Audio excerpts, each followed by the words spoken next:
العيد ما يحلاش غير بكحك العيد.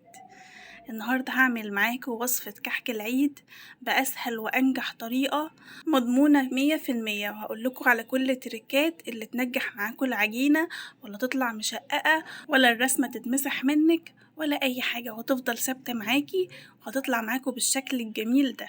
الكحك اللي على البارد اللي بنشتريه من بره من المحلات، هقولكوا الوصفة وكل التريكات اللي تنجحوا معاكم. يعني انسي بقى الكحك من بره وجربي الوصفة دي. دايب دوبان بيدوب كده في البق، مش بيلكم كده ولا تحسي ان انتي هتشرقي منه ولا حاجة خالص، بيدوب في بقك كده. يلا نبدأ على طول واقولكوا المكونات. عندي هنا ده كيلو من السمنة، دي سمنة كريستال، انا مستخدمة كريستال، انتوا عايزة تستخدموا اي نوع تاني تكونوا بتثقوا فيه تمام مفيش مشكلة. ده كيلو سمنة. كيلو دقيق بياخد نص كيلو سمنة، انا عندي 2 كيلو دقيق، هستخدم 2 كيلو دقيق، هعمل كمية. كيلو الدقيق تقريبا بيعمل 2 كيلو كحك. 2 كيلو دقيق عليهم كيلو سمنة، عندنا كمان نص معلقة خميرة ونص معلقة بيكنج باودر.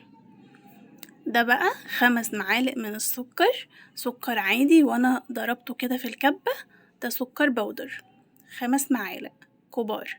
ودول 6 معالق من السمسم، ده سمسم كان ابيض وانا اديتله تحميصة كده على النار، بقى سمسم احمر. ودول معلقتين كبار من تحويجة الكحك اللي هي ريحة الكحك يعني. وبس كده، هي دي المكونات بتاعتنا. ده غير بقى الحشوة، شوفوا انتوا اي حشوة انتوا تحبوا تحشوا بيها احشوا بيها. هجيب بقى السكر البودر هنزله على كيلو السمنة وهضربه كده بالمضرب الكهربائي، هنفضل نضرب فيه لحد ما السكر يختفي والسمنة تنعم كده معانا. ممكن الخطوة دي بإيدك أو بالمضرب اليدوي عادي جدا مفيش مشكلة، بس هتاخدي وقت أطول شوية، وممكن كمان في العجان هيبقى أسهل وأسرع عليكي. خلاص هي كده خلاص نعمت معايا ووصلت للي أنا عايزاه. هنزل بقى بباقي المكونات الجافة، البيكنج باودر والخميرة، ودي ريحة الكحك، وكمان السمسم. كده نزلت بكل المكونات الجافة ما عدا الدقيق.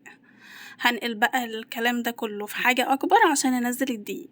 للأسف لما وقفت الكاميرا عشان أنقلهم الكاميرا ما صورتش، نزلت الدقيق وبسيت العجينة وببص بيصور ولا لأ، لقيتني ما بصورش. هقولكوا أنا عملت ايه. حطيت الدقيق وبعدين شلت بقى المضرب الكهربائي وعجنت بايدي. هنبس العجينة كويس جدا لحد ما تنعم معانا، يعني افضلي بسي فيها كده ومتضيفيش المية غير لما تبسيها وتوصل معاكي لعجينة كده، لما تطبقي عليها بايدك كده تلاقيها ناعمة معاكي. هوريكوا دلوقتي هنوصلها لانهي مرحلة. اهم تركة في الكحك ان تبسيه كويس جدا.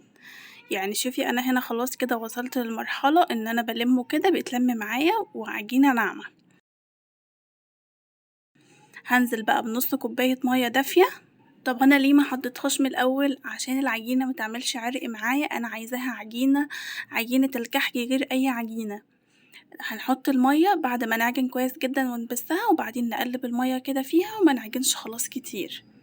خلاص احنا بس يدوب بنخلي المية الدقيق يتشربها. انتوا بقى لو عايزين الكحك ناشف معاكوا سنة ممكن تضيفوا كوباية كاملة.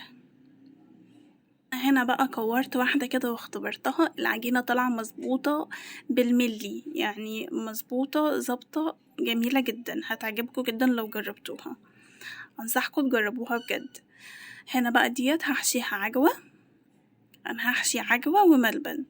الملبن بنحط عليه معلقة سمنة ونسيحه كده بايدينا، يعني مش متحطش على النار، بتحطي معلقة السمنة على الملبن وتدوبيها كده بايدك، هتلاقيه لم كده ببعضه وقلب زي ما يكون عجينة كده. انا هنا خلاص كورت واحدة وحطيت جواها عجوة، والعجوة برضو نفس لو هي على العجوة سايحة معاكي ما تحطهاش على النار، حطي عليها معلقة السمنة وقلبيها برضو كده. لو ناشفة ومحتاجة تتسيح سيحيها على النار بحتة سمنة.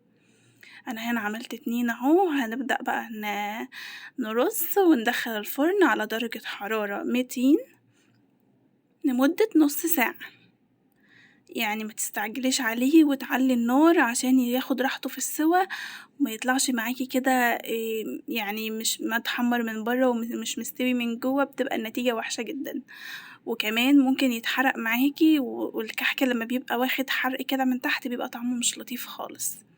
فاحنا نهدي عليه النار كده على درجة حرارة 200 ونسيبه براحته كده لمدة نص ساعة. عندك المروحة ممكن تشغليها، ما عندكيش مفيش اي مشكلة خالص. انا عندي المروحة وما شغلتهاش. ده بقى الملبن، حشيت كده نص ملبن ونص عجوة وطالعين ما شاء الله. يعني عايزة اقولكوا دايب دوب كده، احلى من بتاع المحلات والله. البصامة ديت سهلة جدا، غير اي بصامة ديت بتسهل عليكي يعني. بس التركة بقى التانية ان انتي ما ينفعش تقولي انا هعمله كله وارصه وبعدين ابصم بقى واحدة واحدة، يعني ابصم بقى مرة واحدة على الصينية، لا، انتي لازم تبصمي واحدة واحدة كده على ايدك عشان الكحكاية بتكون شمعت وما تعرفيش تبصميها تاني، الرسمة مش هتثبت. هنا خلاص كنت خلصت الكمية كلها ورصيت كده الطبق الجميل ده ورشيناه بالسكر. وبألف هنا على قلوبكم، كل سنة وانتوا طيبين. خلاص بقينا في العشر الأواخر، متنسونيش من دعائكم. لو عجبكم الفيديو اضغطوا لايك، وما تنسوش تتابعوني على اليوتيوب وعلى الفيسبوك. وبألف هنا.